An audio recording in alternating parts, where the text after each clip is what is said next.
We are back again. Hello, Andrew. And hello, Andy. Really good to be with you for another edition of the Two Revvies. And we record this late in April 2026. It's been quite a while since we last did this, It has been quite a while indeed. The spring sunshine is behind us. Obviously, you want to see us rather than the sunshine at this moment in time, so we've just pulled the wonderful curtain across. We have our lovely owl background with us again, a very fetching background to our last Two Revvies podcast. Let's dive straight in, if we may, with the controversy over Trump versus... Well, not versus. How could it be versus anyway? Trump's comparison with our Lord. Please note, I was not the person who first mentioned he who should not be named. Indeed, it was indeed. Him.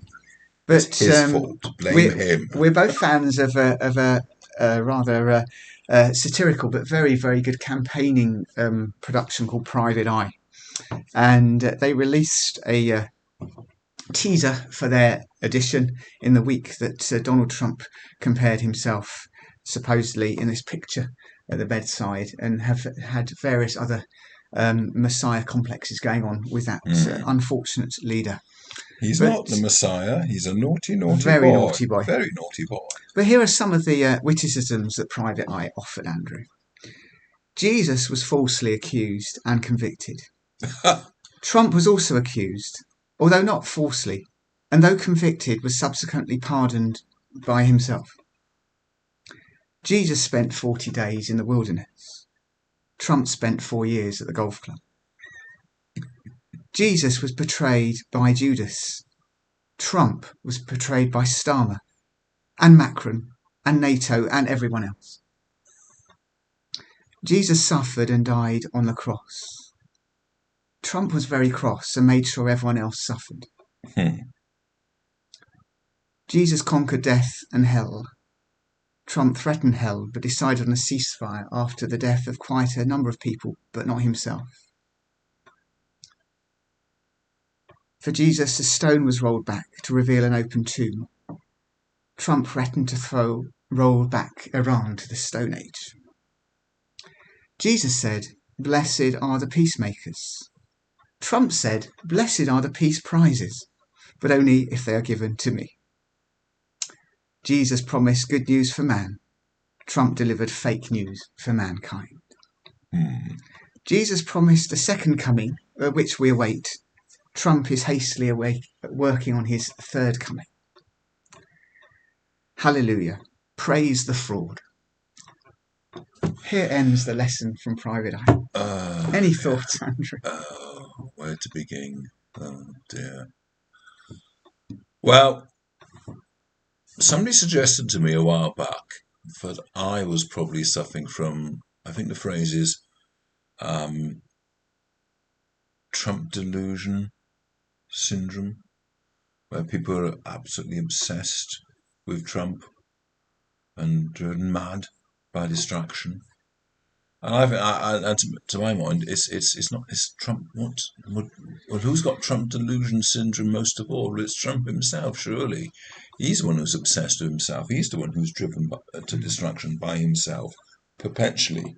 We have a challenge. Inanely. Have a broader challenge that so many of the situations that we've lived through over the last 10 or more years have been influenced by certain individuals who, certainly in our nation, have not been voted for, who haven't had a mandate. You can take that back to Farage's influence on the whole Brexit debacle. Putin's influence, obviously, in invading Ukraine and the impact that has had across Europe.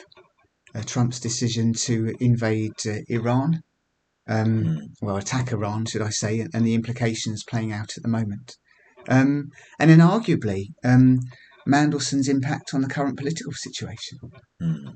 Farage, Putin, Trump, Mandelson. And yet everyone else is having to live out the consequences. And policy is so often made on the basis of these people who aren't actually in our nation and under our sphere of influence, and yet the impact upon all of our lives in different ways. And yet we we come through the perspective of faith and the actual overriding influence of Christ, and the eternal perspective that faith gives us. And in fact, the comparisons with the mocking of the Pope has actually enabled many people, and by no means the Church has a perfect history. We know that it doesn't. But actually, people have sought solace in leadership of a different kind. Christ gives his life for us. He shows that power is in humility. The Pope speaks passionately against war in all its unjust ways. And the Pope has been a very powerful voice that people of many different branches of Christian faith have rallied behind. Well, before we talk perhaps a bit more about the Pope and the spat, rather than seemly spat we've seen with him and J.D. Vance, Pete Hesketh, and of course Donald Trump over the past few weeks, I just want to reflect on something else tangentially, which is that we're recording today on April the 22nd, the day after what would have been, if she had lived, the 100th birthday of the late Queen Elizabeth II. Yesterday was the day that marked the centenary since her birth. So April 21st, 1926 was the day she was born. Always memorable in our household. My grandmother, my paternal grandmother, Nana Walker, was born on 21st of April 1914. So we always remember the Queen's birthday and her birthday. Oh, how lovely. So anyway, I know that there were various celebrations. There was a really lovely concert on Classic FM that I listened to last night. Beautiful. Presented by Alan Titchmarsh. Was he wearing jeans? I'm not sure if he was wearing jeans or green wellies, but he was a radio. I couldn't tell, could I? For those unaware, that was a reference to Alan Titchmarsh was wearing jeans in a gardening program that was broadcast in all of all places, North Korea. But because the jeans were so Western, the North Korean broadcasters sort of tried to edit out the jeans and made him look very, very strange. Anyway, sorry, okay. We got from the Queen, the 100th anniversary of the birth of a dear, great, honoured leader, Her Majesty the Queen, and we talked about Alan Titchmarsh's trousers. Yes, getting away from Alan Titchmarsh's trousers for a moment. Getting back to the Queen. I mean, the thing that struck me was, I think I'm correct in saying, I certainly read it in the news in the last couple of days, that King Charles has recorded, it may have been released, I'm not sure yet, a tribute to his late mother. As I said, marking the centenary since her birth. But I think one of the things he said in that tribute, or was reported, he was reported to have said in it, was how sad he thought she would be, how sad and deeply worried by the state of affairs in the world now, and just thinking of what has come to pass over the past three and a bit years since she passed away.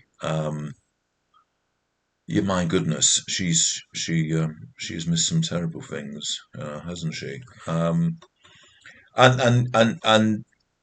yet her life, again, not everybody is, obviously. I fully appreciate not everybody's a rampant monarchist. No, there are people obviously who have Republican convictions as well as monarchical convictions. For those who like the idea of a president rather than a queen or a king, I would just simply point out, look across the other side of the water to see what happens when you have a president. Indeed. There we are. But yeah, I mean, the thing about the Queen, I mean, she was the an exemplar of service. I think most people, even people who aren't necessarily a strident monarchists, would agree with that. Well, being born in 1926, her teenage years were through the lens of the Second World War. She was 13 when war broke out, and she learnt the servant role of leadership very, very, very quickly and powerfully during that time, and becoming a young monarch as well, stepping into the duty to which she was called. A beautiful example of servant leadership. And one of the legacies will be a charitable fund which puts community at the heart of her memory. As well as the wonderful memorial in St James's Park. We must do an episode on all the London parks and this wonderful city. Of course, I'm born north of London. I confess, other side of the Severn estuary. But I was reading something recently. London is the world's most dense urban forest. 20% of London is trees. And certainly living there, all the parks and the glory of open spaces were very much appreciated. But this is indeed 2026. And 60 years ago, 1966. And not only was yesterday the 100th anniversary of the birth of dear Queen Elizabeth, this coming Friday, the 24th of April, is a significant birthday for the gentleman sitting to my right. And you've led me to the first of a whole new experience. That doesn't even make sense, dear listener. But for the very first time, I went to a shop yesterday and bought a 60th birthday card for one of my friends. Oh. Now, of course, I'll have bought many 60th. Friends who are 60? Really?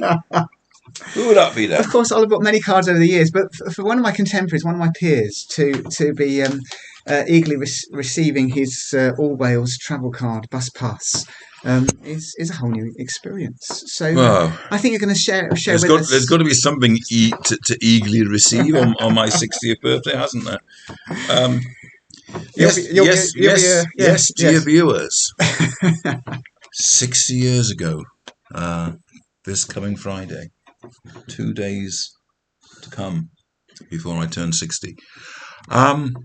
My goodness, 1966. It was a good year in 1966. I'm not referring to my birth particularly. Those who are football fans will know it was a good year to celebrate. I can cheekily say it was the year that West Ham won the World Cup with 3 members of the squad from a flying West Ham United team: Martin Peters, Jeff Hurst, and Bobby Moore. But among them, there were players from Leicester City and Liverpool and Leeds and Manchester United and Blackpool.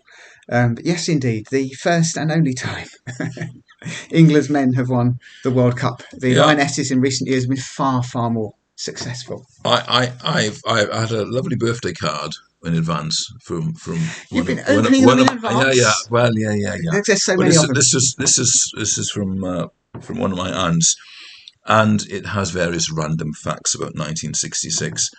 And rather optimistically, it includes these words: England wins their first ever World Cup title, beating West Germany 4-2. Said very optimistically, first ever, as if first of many yet to come. Yes, nearly 60 years on, and England fans are still waiting, aren't they? But yeah, that for many, that was a great highlight of 1966. And of course, the big highlight for this year is another World Cup where people can pay $1,000 just to get. They can go and join Mr. Trump in his 250th anniversary celebrations of the United States rebellion against this great nation. There we go. 250. Do you know what? 250 years of insurrection being celebrated by the great insurrectionist president. That makes sense to me, doesn't it? Yeah, definitely. Indeed. I suppose one we haven't got time to talk about. Is it time for this great friendship to come to an end, or are you and I going to make another broadcast? What? Has that special relationship concluded? Oh gosh, I don't know. Yes. Too much is made of special relationships, I think. Talking politics for a moment. Of course, 1966, the year I was born, was also a significant year for Plaid Cymru, because Gwynfor Evans won a by-election in Carmarthenshire. But it was the first Plaid Cymru victory, taking a seat at Westminster And for of the course, first time. because there would have been no So devolved institutions, so of Westminster course, was the that only was it. or local council as well. So 1966, in many ways, was the beginning of Plaid's emergence as a significant power or significant player. And yes, of course, they've tended to have a minority of support throughout that 60 years, up and down a little bit. Just a handful of seats in Westminster, sometimes just one, sometimes up to four, but always a small minority, hampered, of course, by the first past the post system. Well, but they've been a more significant player, of course, at Senev because of the fact that that's been elected on a more proportional system since its inception. And of course, if the opinion polls are to be believed, we're still a couple of weeks out from the elections, we could be on the verge of the very first Plaid majority, Plaid government. They may not have a majority of the seats, but it's looking quite likely that they will be the largest party in the new Senate. And there's a fascinating nuance of language going on here, because abbreviations are often not abbreviated on the main word, but on the minor words. So of course, everyone will be voting for Plaid. Absolutely everyone who casts their vote will be voting for Plaid, because Plaid simply actually means party. It's the Cymru bit which separates them. It's fascinating because that's just simply the linguistics of Welsh and English. You know, I support Plaid. Well, which party do you support? Anyway, I just thought I'd throw that in for a nuance. Yeah, okay. It's a fair point. I hadn't thought of that before, to be honest, but there we are. This is why we're having you, see, because he thinks of things I haven't thought of. That's right, just bring back. So anyway, so yes, but yeah. It's like the football analogy for a moment. People say they support United. Well, I certainly hadn't thought about Alan Titchmarsh's trousers until today. So thank you for that, Andy. You're very welcome. And let's just, while we're on 66, let's just reference your T-shirt. Of course, the first episode of Doctor Who was 1963. Yes. Something significant about Doctor Who in 66. Yes, this is why I'm wearing my Dalek T-shirt today. 66, as far as Doctor Who is concerned. Well, it was a big sci-fi year anyway, because 66 was also the year in which Star Trek launched in the United States. Though, of course, we didn't see it for a couple of years after that. To boldly go where no split infinitive has gone before. So yeah, Star Trek started in 1966. Did you know one of our Methodist colleagues was, before he became a minister, was one of the publicity managers for Transport for London's night bus services. And when they were relaunched in the 1980s, he had to get permission to be able to say to boldly go where no bus has gone before. Because rules would have said to go boldly. Well, yes. Most of these grammar rules were invented by the Victorians in the 19th century and are somewhat dubious. There's nothing whatsoever wrong with a split infinitive, in my opinion. It depends on context. I don't know. Split infinitives and flushing toilets. What have the Victorians ever done for writing? Yes. That's getting too Monty Python-esque again. We've already done that to naughty boys who are not going to sign all that. But anyway, 1966. Coming back to science fiction. So Star Trek launched in 1966. It was also the year in which Doctor Who, which launched in 1963, of course, with William Hartnell playing the part of the mysterious time traveller known only as the Doctor. 1966 was the year in which, because William Hartnell's health was failing, the executives in charge of the BBC's drama department had to make the very difficult decision what to do with this more than modestly successful television programme. After all, it had given us the Daleks and they'd been a great hit. But William Hartnell was clearly failing, and the time had come to retire him, essentially, or to suggest to him graciously that perhaps the time had come for him to retire. And indeed, it was the last major role that he ever had. He effectively retired from acting and died only a few years later from arteriosclerosis, very sadly. Had he been a stage actor primarily before? He'd been primarily a stage actor, done some television work. The very, very first Carry On film, Carry On Sergeant, included William Hartnell. Not a lot of people know that, do they? No, they don't. Not a lot of people know not a lot of people know that Alfie launched in 1966 as well. Never. Not the beginning of Not moving Michael Caine's career. Michael, No, because indeed. was Zulu old? I think Zulu was older, wasn't it? You're asking the wrong Zulu came earlier, I think, because I think that was his first major role. I think Zulu might have come in 64 or 65. Anyway, not a lot of people know that. not a lot of people know that. I can find out for you if you like. So yes, 1966, Alfie, Michael Caine, but also William Hartnell steps back from the role of the Doctor, and the role is recast with Patrick Troughton. Of course, we have the first regeneration scene. First regeneration scene. Will Patrick Troughton embrace the role? Yeah, will the viewers welcome that? And it came at the end of a very interesting story, The 10th Planet, which is the story which introduced not the Daleks, they'd been around for a few years with William Hartnell, but the Cybermen. The Cybermen appeared for the very first time in William Hartnell's last story. And the Cybermen, they were devised by two gentlemen, Kit Pedler and Jerry Davis. Kit Pedler was a scientist and a doctor, with a great fascination with cybernetics and the idea of organ replacement, replacing parts, body parts, which was starting to become a thing that was being discussed and even starting to being pioneered in the mid-60s.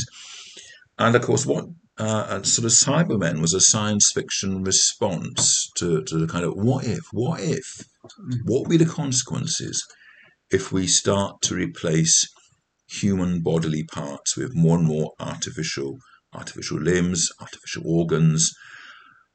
What about eventually if we can start replacing the brain itself? Who knows?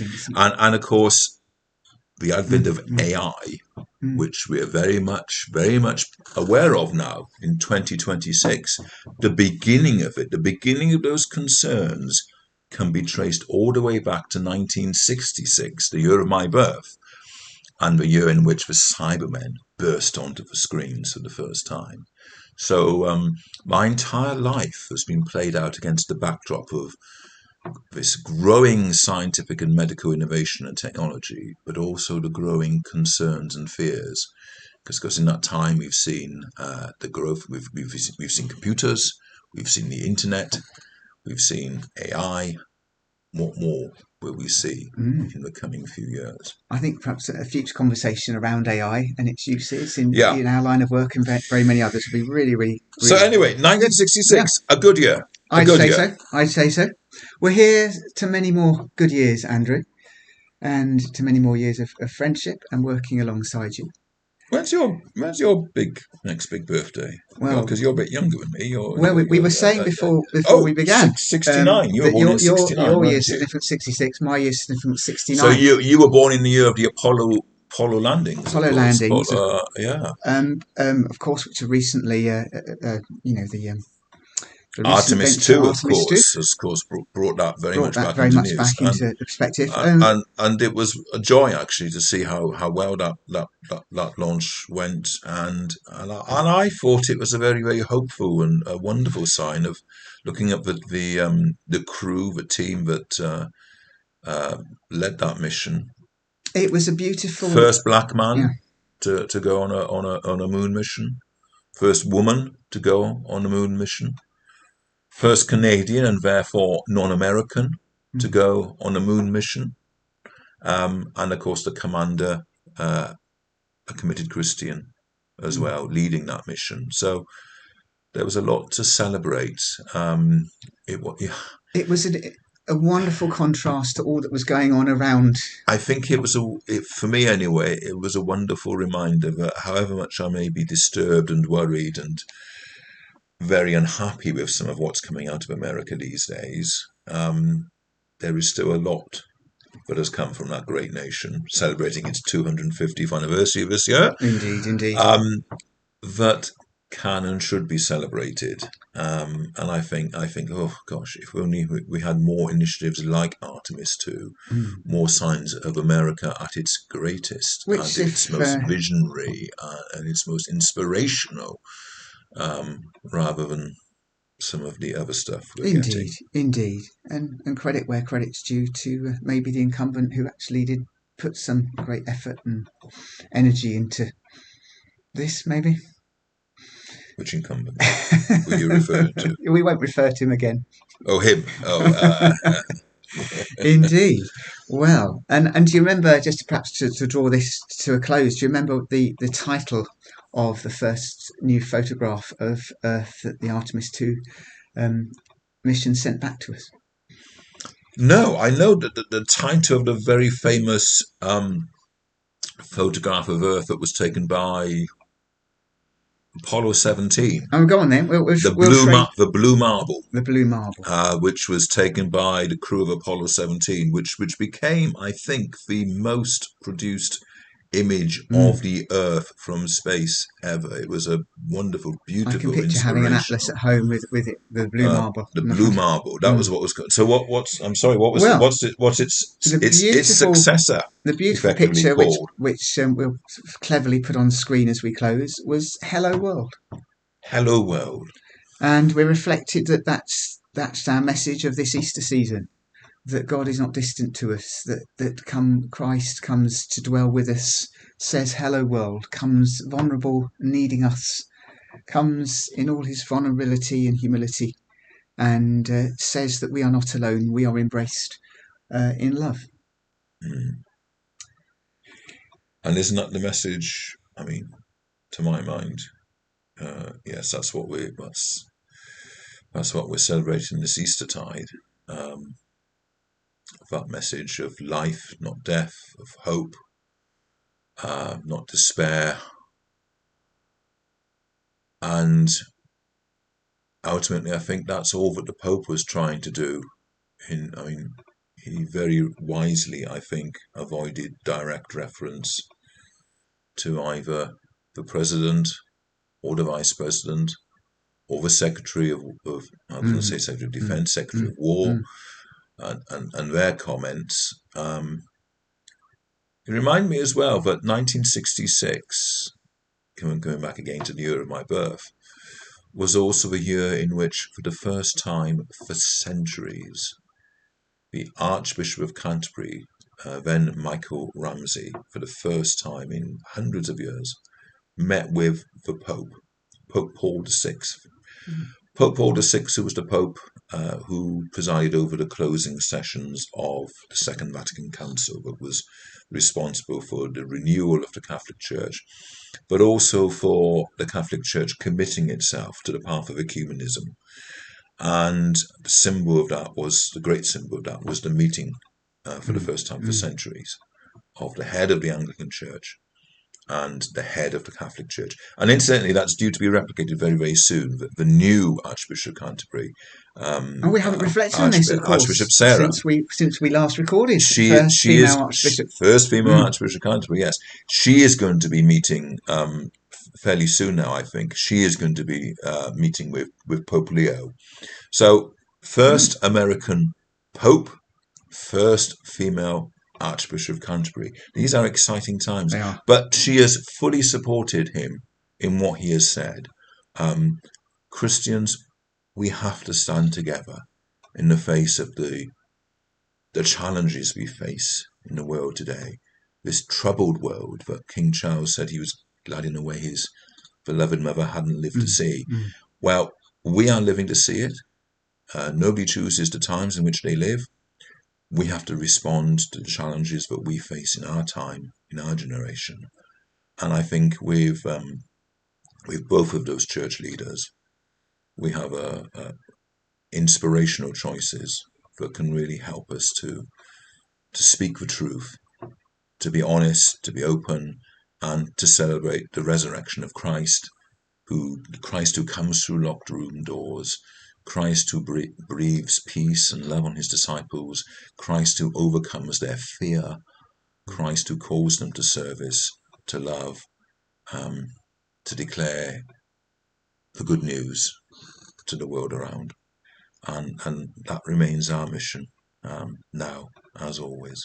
So a happy There we go. Easter, a happy Easter to indeed. you. Whenever you're watching this, it's probably still going to be Easter tide, but assuming he gets his finger out and actually gets us posted soon. But it'll be Easter tide, so happy Easter to you. Hallelujah! Christ is risen. He is risen indeed. Hallelujah!